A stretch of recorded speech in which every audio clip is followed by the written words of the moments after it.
School సెలవులు ఈ నెల 24 నుండి ఇచ్చేస్తున్నారు. మళ్ళీ స్కూల్స్ జూన్ 12 నుండి పునఃప్రారంభమయ్యే అవకాశం ఉంది.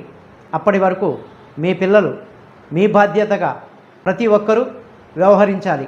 కనుకనే అధికార్ న్యూస్ ఏపీ ప్రతి ఒక్కరికి విజ్ఞప్తి చేస్తుంది. హాయ్ ఫ్రెండ్స్, నేను మీ అధికార్ న్యూస్ స్టూడియో నుండి. ఈ నెల 24వ తేదీ నుండి అన్ని స్కూళ్లకు వేసవి సెలవులు ఆంధ్రప్రదేశ్ గవర్నమెంట్ ప్రకటించింది. ఈ నేపథ్యంలో మీ పిల్లలు సెలవుల సమయంలో ఏం చేస్తున్నారు, ఎక్కడికి వెళ్తున్నారు, ఎలా ఉంటున్నారు అనేది ప్రతి ఒక్క విద్యార్థుల తల్లిదండ్రులు గమనించాల్సిన అవసరం ఎంతైనా ఉంది.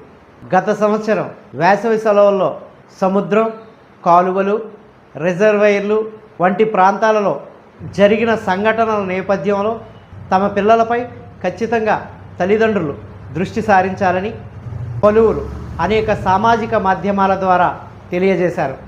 ఇదే కోవలో విద్యార్థులు ఏ ప్రదేశాలకు వెళ్తున్నారు, వెళ్తే వారి వెంట ఎవరున్నారు, మరీ ముఖ్యంగా మీ పిల్లల వెంట మీరుంటే విద్యార్థులు ప్రమాదాల బారిన పడకుండా చూసుకోవచ్చంటూ పలువురు అభిప్రాయపడుతున్నారు.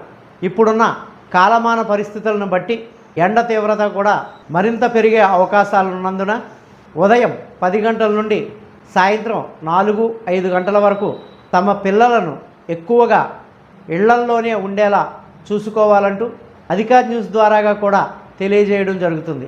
ఏదో ఒక సమస్య వచ్చి దానిపై బాధపడే కన్నా ముందు జాగ్రత్తలో భాగంగా పిల్లలను అహర్నిశలు కనిపెట్టి ఉండేలా తల్లిదండ్రులు బాధ్యత వహించాలని కోరుతూ మీ అధికార్ న్యూస్ ఏపీ.